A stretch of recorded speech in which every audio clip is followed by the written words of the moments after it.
nos acompaña Beatriz Pereira, periodista especializada en deportes y, por supuesto, colaboradora de importantes revistas semanales, así como de emisiones de radio, por ejemplo, con Carmen Aristegui. Bienvenida, Beatriz, es un gusto tenerte aquí. Gracias, Estela, igualmente para mí. Tú siempre tan acuciosa en el seguimiento de lo que pasa en el deporte mexicano. Yo quisiera preguntarte, a propósito de lo que está ocurriendo, por ejemplo, que es un solo ejemplo, el de Paola Espinosa, que no tiene ni dónde entrenar.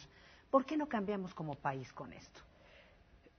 Pienso que tiene que ver un poco con la falta de planeación. Es decir, decir que Paola Espinosa no tiene dónde entrenar no es tan acertado en el sentido de que ella entrenaba en una instalación, el Centro Deportivo Olímpico Mexicano, el CEDOM, estaba ahí con su equipo de trabajo, con su entrenadora, la China Magin, pero resulta que ahí hay otro entrenador, Jorge Rueda, que tiene su equipo. Se juntaban, digamos, y no había como suficiente tiempo para que los deportistas, cada uno tuviera su tiempo y espacio para entrenar. La delegación Tlalpan, por otro lado, decide construir unas instalaciones que, según ellos, fueron creadas únicamente para atender las necesidades de la población de Tlalpan, es decir, que el niño, que el adolescente o el adulto pueda ir de forma recreativa a ir a realizar ejercicio.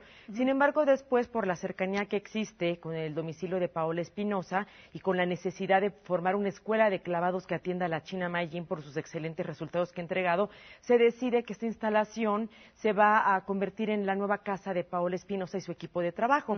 Sin embargo, pues no tiene las condiciones que precisa un atleta de alto rendimiento para poder entrenar como se debe. Le falta un gimnasio en seco, le faltan ciertas especificaciones técnicas que debe tener un lugar que está hecho especialmente para entrenar alto rendimiento. Claro, pero el punto es, finalmente, este es solo como una muestra de una larga serie de historias que en distintas disciplinas nos muestran que el Estado no se preocupa por el deporte, ni tiene una política pública dirigida a que realmente seamos un país que genere. Exactamente, no tiene seguimiento. Es decir, cada que llega una administración presenta su programa, sus estrategias de trabajo y cada ciclo de 6 años cumplen o no cumplen y entregan. Y el que viene con nuevas ideas y presenta nuevos proyectos y a veces se le da o no se le da seguimiento al programa o proyecto que presentó el administrador del deporte anterior. Hay algunos casos que valen la pena mencionar, como por ejemplo con Ibar Cisniega, se rescató el proyecto de la Olimpiada Juvenil, Infantil y Juvenil, ahora Olimpiada Nacional, que se sigue ejecutando, pero te pongo un ejemplo bien claro. Llega Carlos Hermosillo y está 2 años y presenta un programa de trabajo, además con 2 años de retraso, casi 2 meses, un mes antes de dejar la CONADE, presentó cuál era su proyecto de trabajo. Ahora tenemos un nuevo director de la Comisión Nacional de Cultura Física y Deporte, Bernardo de la Garza, que viene y no ha dicho que le va a dar continuidad a eso, que ha dicho que los proyectos y programas que presentó a Carlos Hermosillo, pues no son tan reales y no se puede comprometer a cumplirlos. Entonces, ¿qué quiere decir? Que si existiera una estrategia de, no importa quién sea el director de la CONADE, hay un proyecto general que se va a ejecutar y que además tiene que ser así, Estela, porque si hablas de Juegos Olímpicos, que es lo que más luce en el deporte, tienes que pensar en proyectos de largo plazo, claro. ni siquiera de mediano plazo. Claro. Tienes que pensar hoy en quiénes van a ir a los Juegos Olímpicos del 2016 y de 2020. Y eso cambia cada vez que cambia el administrador del deporte nacional. ¿No le importa al Estado mexicano este tema? Te pregunto, Betty, por último, y por otro lado, en cuanto a los recursos, porque también eso, ahí se ve el desinterés que hay para el deporte. Mira, Estela, hay mucho dinero. Te puedo decir que actualmente la CONADE recibe un presupuesto que nunca antes había recibido. Los diputados le entregaron casi 4,000 millones de pesos para operar en el 2010.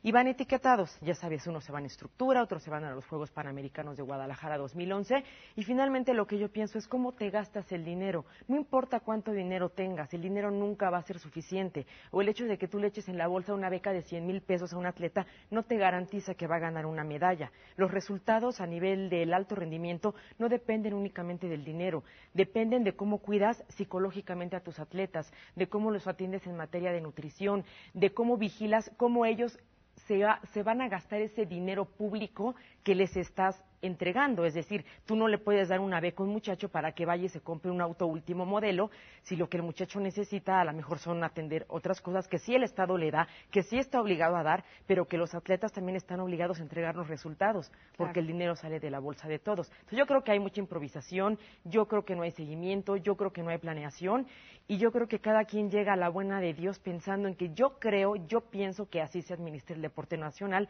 y no hay una estrategia a largo plazo que se pueda ejecutar sin importar quién esté al frente de la Comisión Nacional de Cultura Física y Deporte. ¿Quién sabe cuántas generaciones veremos todavía que no salen adelante por esto y es lamentable? Pero es importante que pongas el énfasis en este punto y sobre todo en un tema que poco se aborda en los medios. Te agradecemos mucho, Beatriz Pereira, tu presencia en Barra de Opinión. Gracias a ti, Estela. A todos, buen día.